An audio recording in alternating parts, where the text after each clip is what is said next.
गांव की सुबह का समय हमेशा ऊर्जा से भरा होता है, जब किसान अपने काम में जुट जाते हैं। गांव के चौपाल पर लोग इकट्ठा हो रहे हैं। लोग हंसते बोलते हुए आपस में बातें कर रहे हैं।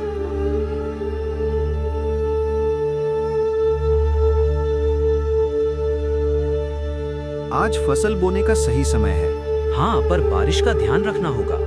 बच्चे खुले मैदान में खेलते हुए, बच्चे दौड़ते हुए और पतंग उड़ाते हुए नजर आते हैं।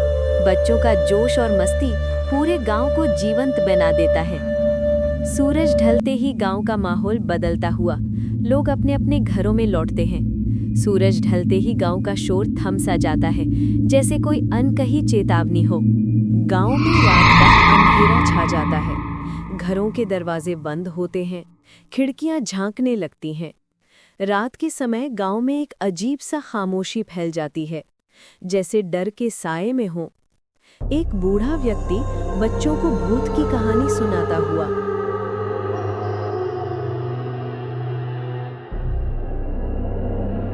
रात को बाहर मत जाना, यहाँ भूत का साया है। जो भी लोग रात के 10 बजे के बाद घर से बाहर गए हैं, वो कभी घर लौट के नहीं आया है। गांव के चौपाल पर बुजुर्ग लोग बैठकर भूत की कहानियां सुनाते हैं।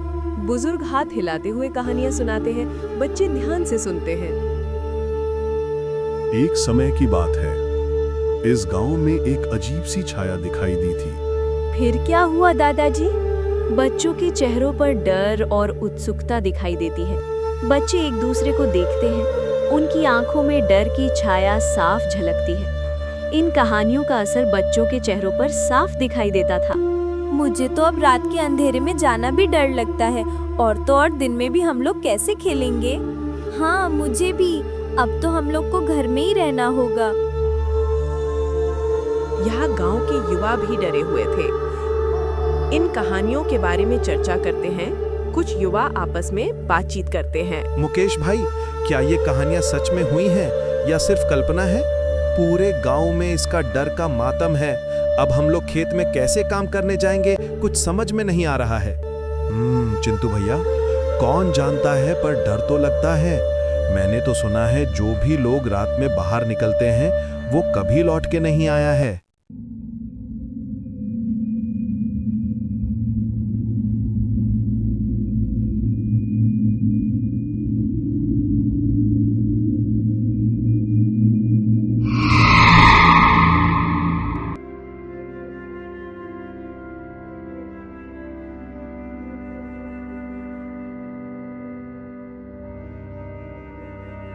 कल रात मैंने खुद एक परछाई देखी थी। मैंने जैसे पीछे मुड़ा, वो मेरे पीछा करने लगी। मैं तो बहुत डर गया था। हमें इन कहानियों की सच्चाई पता करनी चाहिए, नहीं तो यहाँ के लोग कभी खुशी से जीवन नहीं बिता पाएंगे और गांव में डर का मातम पसरा ही रहेगा। बच्चे भी घर के बाहर नहीं खेल पाएंगे। हाँ, ये जरूरी है ताकि गांव की रौनक फिर से पुराने जैसे हो जाए, ताकि सब काम धंधे पे बाहर जा सके। कुछ युवा मिलकर इन कहानियों की सच्चाई जानने की ठानते हैं। युवा बैठक करते हैं, योजना बनाते हैं। गांव के कुछ युवा आपस में मिलकर भूत की कहानियों पर चर्चा कर रहे हैं। बुजुर्ग महिला आग के पास बैठकर अपने अनुभव साझा करती है। भूतों की कहानियां पीढ़ियों से इस गांव में चली आ रही हैं। मेरे बचपन में भी ऐसी घटनाएं हुई थी। मेरी दादी ने मुझे बताया था, बहुत पहले एक औरत गांव की आग में जलकर मरी थी। उसी की आत्मा अभी भी घूम रही है। क्या ये सच में हुई होगी? तभी तो वो आत्मा पूरे गांव वाले को परेशान करके रख दिया है। पिंकी, मुझे तो अब डर भी लगने लगा है। पता नहीं आगे और क्या क्या देखने को मिलेगा। गांव के कुछ युवाओं की टोली उस आत्मा की खोज में निकल पड़ती है। मौसम भी ऐसा था, मानो डरावना, एकदम अंधेरा, और युवा साथ के साथ में लैंटेन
कई लोग, आज चुड़ैल का अंत हो ही गया, नहीं तो और कितना हमारे साथ इसके पिंजरे में डर के साये में जीते रहते।